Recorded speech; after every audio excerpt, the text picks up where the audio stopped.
ശ്രീ ഗുരു പാരമ്പര്യേഭ്യോ നമ. ബഹുമാന്യരായ സജ്ജനങ്ങൾക്ക് നമസ്കാരം. ഇന്ന് നടന്നതായൊരു സംഭവത്തെക്കുറിച്ച് പറയാം. 3-4 മാസങ്ങൾക്ക് മുമ്പ് വളരെ അവിചാരിതമായിട്ട് 2 ചെറുപ്പക്കാർ ഒരു ഉച്ച കഴിഞ്ഞ സമയം എന്നെ കാണാൻ വരുന്നു. മുഖത്ത് വളരെ ദുഃഖത്തോടെയാണ് വരുന്നത്. വന്നു, ഞാൻ ഇരിക്കാൻ പറഞ്ഞു, ഇരുന്നു. എന്തേ കാര്യം ചോദിച്ചു.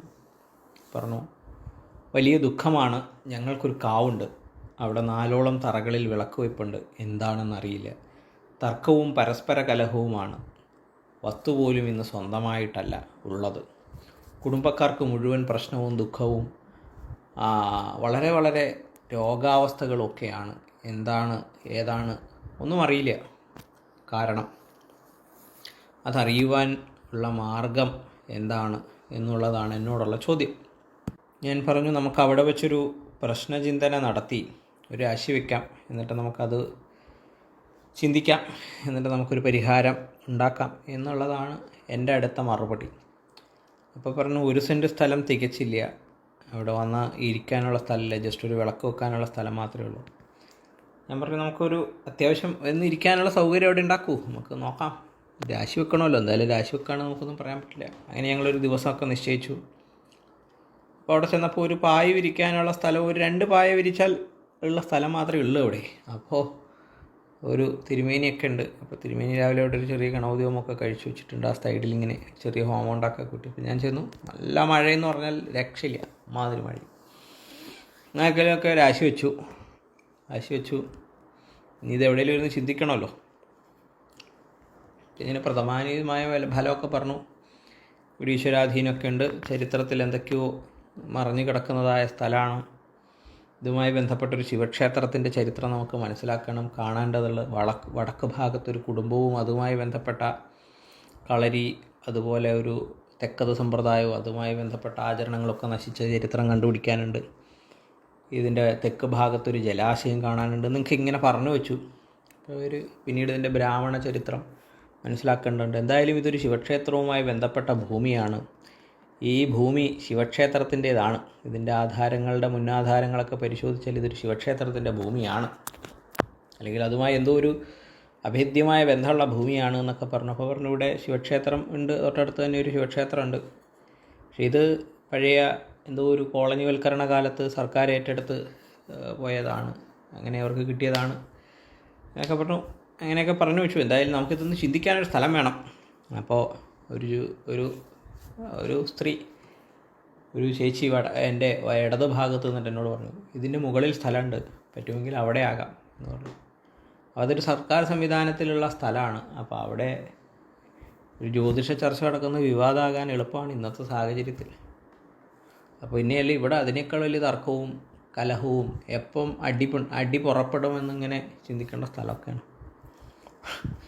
അങ്ങനെ എന്തായാലും ഞാൻ കോണിപ്പടി പിടിച്ച് മുകളിൽ കയറി ചെന്നപ്പോൾ ഇഷ്ടം പോലെ സ്ഥലമുണ്ട്. ഞങ്ങൾ അവിടെ ഇരുന്ന് ചർച്ചയൊക്കെ ചെയ്തു. ഗംഭീര മഴ, ഈ ടിൻ ഷീറ്റാണ്, ഒന്നും കേൾക്കാനും വയ്യ. അങ്ങനെ ഒരു ഗുണം കൂടി ഉണ്ടായി. അപ്പോൾ താഴെ ആരെങ്കിലും വന്ന് നോക്കിയാൽ ഒന്നും കാണില്ല, അവിടെ അങ്ങ് ഒന്നുമില്ല.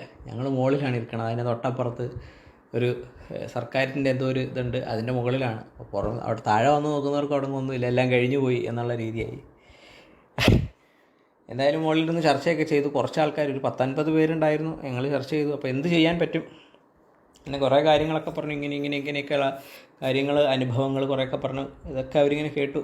കഴിഞ്ഞു, ഉച്ചയൂണൊക്കെ കഴിഞ്ഞു. ഇങ്ങനെ ഇരിക്കുമ്പോൾ ഒരു സ്ത്രീ വന്നിട്ട് പറഞ്ഞു, നിങ്ങൾ പറഞ്ഞതൊക്കെ അക്ഷരം പ്രതി സത്യമായ കാര്യമാണ്. എൻ്റെ അച്ഛനായിരുന്നു ഇവിടുത്തെ വിളക്കുവെപ്പ്. അച്ഛൻ ഇങ്ങനെയൊക്കെ തന്നെയാണ് അവസാന കാലത്തുണ്ടായത്. ഏത് കാവായിരുന്നു, ഇവിടെ ഒരു ജലാശയം ഉണ്ടായിരുന്നു, ഇവിടെ ഒരു ജലാശയമുണ്ട്, അതിൻ്റെ ചുവട്ടിലൊരു പനയോ ഒക്കെ ഉണ്ടായിരുന്നു എന്നൊക്കെ അതൊക്കെ പറഞ്ഞു. അങ്ങനെയൊക്കെ ശരിയാണ്, അവിടെയൊക്കെ തന്നെയാണ് ഇപ്പോഴുള്ളത്, പന അവിടെ ഉണ്ട് എന്നൊക്കെ പറഞ്ഞു. പിന്നെ ഇതിൽ നിന്ന് വൃക്ഷങ്ങൾ മുറിച്ച് മാറ്റിയ കഥകളൊക്കെ പറഞ്ഞു. ഇത് കൈയേറിപ്പോയതാണ്, ഇങ്ങനെയുള്ള എല്ലാ കാര്യങ്ങളും സത്യമാണ് എന്നൊക്കെ പറഞ്ഞു. ഇവിടെ ഉണ്ടായ ചില മരണങ്ങളെക്കുറിച്ച് പറഞ്ഞു. ഇതിനിടക്ക് ഇതിൻ്റെ തെക്ക് ഭാഗത്ത് കിഴക്ക് മാറിയിട്ടൊരു ജലാശയവും അതിനുള്ളിൽ മറ്റൊരു ജലാശയമുണ്ട് എന്നും, ഒരു ഭീതി ഉണ്ടാക്കുന്നതാണ് ആ ജലാശയം, അവിടെ ഒരു മരണം ഉണ്ടായിട്ടുള്ളത് ഇവിടെയുമായി ബന്ധപ്പെട്ടതൊക്കെയാണ് എന്നൊക്കെ ചരിത്രം പറഞ്ഞു വെച്ചു.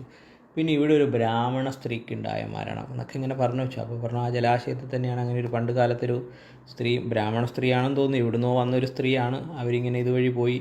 അതാണ് ഇവിടുത്തെ സമ്പ്രദായ കഥ, ചരിത്രം അതാണ്. അങ്ങനെയൊക്കെ നമ്മൾ പറഞ്ഞതൊക്കെ ശരിയാണെന്നൊക്കെ തോന്നുന്നു. അവർക്കൊക്കെ ഭയങ്കര വിശ്വാസമായി പെട്ടെന്ന്.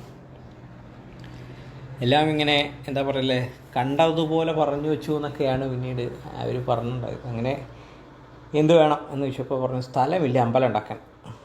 നമുക്കും പറഞ്ഞു ഇപ്പോഴുള്ള തറകളെ തന്നെ ഒന്ന് വൃത്തിയാക്കി 4 തറകളാക്കി ആ തറകളിൽ കുടിവെപ്പ് നടത്താം. വളരെ ചിലവ് ചുരുങ്ങിയ കാര്യം. ആകെ 2-3 പേരേ ഉള്ളൂ. ഇവരുടെ കയ്യിൽ അതിനു വേണ്ടി കാശൊന്നുമില്ല. വളരെ ദാരിദ്ര്യവും ഉള്ളവരാണ്. അന്നന്നൊക്കെയുള്ള ജോലിക്ക് പോയി അന്നന്നൊക്കെയുള്ള അന്നത്തിനുള്ള വക കണ്ടെത്തുന്ന വളരെ പാവപ്പെട്ടവരാണ്. അപ്പോൾ എന്തു ചെയ്യാൻ കഴിയും? നമുക്ക് നോക്കാം, എന്തെങ്കിലും ഒരു മാർഗ്ഗം ഉണ്ടാവും. അങ്ങനെ ഇതിന് മുന്നോടിയായി ഞാൻ പറഞ്ഞു ദുരിതമൊക്കെ കുറച്ച് അധികം ഉണ്ട്. അപ്പോൾ നമുക്കൊരു ഗണപതിയും ഭഗവത്സേവ ഒരു വിളിച്ചുല്ലി പ്രായശ്ചിത്തൊക്കെ ഉണ്ടാകും. ഇവിടെ കുറേ അടിച്ച് തകർക്കലും ഒക്കെ ഉണ്ടായിട്ടുണ്ട്, മരമുറിക്കലും തല്ലി തകർക്കലൊക്കെ ഉണ്ടായിട്ടുണ്ട്.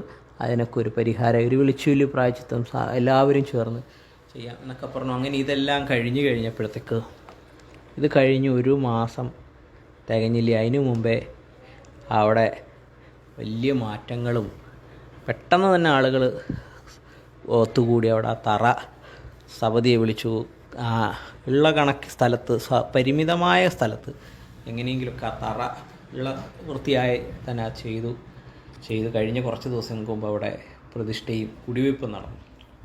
എന്നിട്ട് എന്നെ ഇങ്ങനെ വിളിക്കുക, ഞങ്ങൾ വിചാരിച്ച പോലെയല്ല ജോത്സ്യരെ, എന്തോ ഒരു മായ ഇതിൻ്റെ പിന്നിലുണ്ട്, അതാണ് ഇങ്ങനെയൊക്കെ സംഭവിച്ചത് ഒക്കെ പറഞ്ഞിട്ട് അവർ ഭയങ്കര സന്തോഷം, എല്ലാവർക്കും അതിയായ സന്തോഷം ഒക്കെ ഇങ്ങനെ എന്നോട് പങ്കുവെക്കുന്നുണ്ടായി. അപ്പോഴാണ് ഞാൻ പറഞ്ഞത് ഇതിങ്ങനെ ഒരു പ്രശ്നമുണ്ടായതൊക്കെ ഓർമ്മയുണ്ട്, പക്ഷെ സത്യത്തിൽ ആ സംഭവങ്ങളൊക്കെ ഞാൻ മറന്നിരിക്കുന്നു. അപ്പോഴാണ് എന്നെ വിളിച്ചിട്ട് പറഞ്ഞു ഇങ്ങനെയൊക്കെയായി, ഞങ്ങൾക്കൊരു പ്രതിഷ്ഠാമുഹൂർത്തം ഇന്ന ഏതെങ്കിലും ദിവസം. ഞാൻ പറഞ്ഞു ഇന്ന ദിവസം ആവാം, അപ്പോൾ ഇന്ന ദിവസം ഇന്ന സമയത്തേക്കാവാമല്ലോ. അപ്പോൾ പറഞ്ഞു അങ്ങനെയൊക്കെ ഞങ്ങൾ അതിന് റെഡിയാണ്. അപ്പോൾ ഉടനെ മറ്റേ തിരുമേനിയും പറഞ്ഞു ഞാനും റെഡിയാണ്. എനിക്ക് പിന്നെ ആവട്ടെ, ഗംഭീരമായി ആൾ കൂടി പെട്ടെന്ന് തന്നെ എല്ലാം നടന്നു. അപ്പോൾ അതൊരു വലിയ അനുഭവമായിരുന്നു എന്നെ സംബന്ധിച്ച്. അപ്പോൾ അതിനു മുന്നേ കുറേ പ്രശ്നങ്ങളും ചിന്തകളൊക്കെ നടന്നിട്ട് ഒന്നും ആവാതെ പോയി സ്ഥലമാണത്. അപ്പോൾ ഇവർ ഇതിന് മുന്നോടിയായിട്ട് എന്നോട് ചോദിച്ചു ഞങ്ങൾ ഇതിനെന്താണ് ചെയ്യുന്നത്. അപ്പോൾ ഞാൻ പറഞ്ഞു ഇങ്ങനെ വിളിച്ചുല്ലി പ്രായശ്ചിത്തം നടത്തിയും ഈ ശിവക്ഷേത്രത്തിൽ പോയി നിങ്ങളൊന്ന് പ്രാർത്ഥിച്ച് അവിടെ കുറച്ച് എണ്ണാപ്പണമൊക്കെ സമർപ്പിച്ച് നന്നായി പ്രാർത്ഥിച്ചു, അതോടുകൂടി നിങ്ങളുടെ തടസ്സം മാറിക്കിട്ടും എന്ന് ഞാനിങ്ങനെ പറയുന്നത്. ഇതെന്തായാലും എന്നോട് പറഞ്ഞു ഞങ്ങൾ ആ ശിവക്ഷേത്രത്തിൽ പോയി വഴിപാട് കഴിച്ചതിന് ശേഷം ഇവിടെ ഗണപതിഹോമമൊക്കെ കഴിഞ്ഞപ്പോഴത്തേക്ക് ജനങ്ങളൊക്കെ വളരെ ഐക്യതയോടുകൂടി ഇവിടെ ഒത്തുകൂടുകയും ഒരു രാത്രി മുഴുവൻ ആർക്കും പരസ്പരം അറിയാത്തവർ പോലും ഇവിടേക്ക് വന്ന് ഇവിടുത്തെ കാര്യങ്ങൾക്ക് ഒത്തുചേരുന്നതായ ഒരു അനുഭവം അവർക്കുണ്ടായി എന്നൊക്കെ പറഞ്ഞ് ഗംഭീരമായ അനുഭവങ്ങളാണ് അവർ ഓരോരുത്തരും എന്നോട് പങ്കുവച്ചതൊക്കെ കേട്ടപ്പോൾ എനിക്കും വളരെയധികം സന്തോഷം. ഇതിനൊക്കെ ഒരു കാരണമായിട്ട് ഈശ്വരൻ ഗുരുവായൂരപ്പൻ എന്നെയും നിയോഗിച്ചു എന്നുള്ളതിൽ അതിയായ സന്തോഷവും ആ ഭഗവതിയുടെ അനുഗ്രഹം ഉണ്ടാകും എന്നുള്ളത് ഒറ്റ പ്രാർത്ഥനയിൽ ഒറ്റ വിശ്വാസത്തിൽ ഞാനും അത് കേട്ട് സന്തോഷിച്ചു. അങ്ങനെ പൂർവാചാരങ്ങളെയൊക്കെ വ്യവസ്ഥ ചെയ്ത് നമുക്ക് തൽക്കാലത്തേക്ക് പോകട്ടെ, പിന്നീട് വസ്തു നമുക്ക് കിട്ടുന്ന മുറയിൽ ആ കാലത്ത് നമുക്ക് ഭഗവതിക്ക് ശ്രീകോവിൽ ഉണ്ടാക്കാം, അല്ലെങ്കിൽ ആലയമുണ്ടാക്കി പ്രതിഷ്ഠയും കാര്യങ്ങളൊക്കെ ചെയ്യാം. ഇപ്പോൾ പൂർവാചാരം എങ്ങനെയാണോ വിളക്കുവെപ്പും വർഷത്തിലൊരു പൂജയൊക്കെ മതി, തൽക്കാലം അങ്ങനെ പോട്ടെ എന്നൊക്കെ പറഞ്ഞു വെച്ചുവെങ്കിലും ഇപ്പോൾ ആളുകളെ സംബന്ധിച്ച് എത്രയും പെട്ടെന്ന് ഞങ്ങൾക്ക് സ്ഥലമുണ്ടാക്കി അവിടെ ഭഗവതിക്ക് ശ്രീകോവിലുണ്ടാക്കി പ്രതിഷ്ഠിക്കണം എന്നുള്ളതാണ് ഇത്. അപ്പോൾ ഞാൻ അതിനു മുമ്പേ പറഞ്ഞൊരു കാര്യമുണ്ട്. അതായത് ഇവിടെ ഒരു സ്ത്രീയുടെ മരണവും അതുമായി ബന്ധപ്പെട്ട എന്തെങ്കിലും ഒരു ചരിത്രവും ഉണ്ടോ എന്നുള്ളൊരു ചോദ്യം അവിടെ ചോദിച്ചു വെച്ചു. അപ്പോൾ ഇങ്ങനെ കുറഞ്ഞു വരുമ്പോൾ ഈ ഉച്ചയ്ക്ക് ശേഷം ഈ ഒരു സ്ത്രീ ഒരു അമ്മ അവിടെ വന്നിട്ട് പറയുകയാണ് ഇങ്ങനെയൊക്കെ തന്നെയാണ് ഇവിടെ ഉള്ളത്, ഇവിടെ ഞങ്ങൾ ഒരു അമ്മുമ്മ എന്ന സങ്കല്പത്തിൽ ആണ് ഇവിടെ ആചരണം നടത്തുന്നത്. ആ അമ്മുമ്മ സത്യത്തിൽ ഇവിടെ ഇവിടേക്ക് വരികയും ഈ ജലാശയത്തിൽ വെച്ച് കാണാതാവുകയൊക്കെ ചെയ്തു എന്നുള്ളതാണ് ചരിത്രം.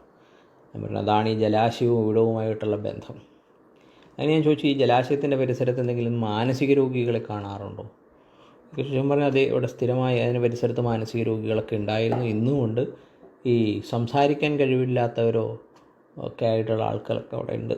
അങ്ങനെയൊക്കെ പറഞ്ഞ് ഗംഭീര അനുഭവങ്ങൾ ഫലമായിരുന്നു എന്നൊക്കെ അവർ പറഞ്ഞു കേട്ടോ. അപ്പോൾ ഞങ്ങൾക്ക് ഒരു ജ്യോത്സ്യൻ എന്ന അവസ്ഥയിൽ എന്നെ സംബന്ധിച്ചിടത്തോളം വളരെ അഭിമാനമുണ്ടായ ഒരു കാര്യമായിരുന്നു. നന്ദി, നമസ്തേ.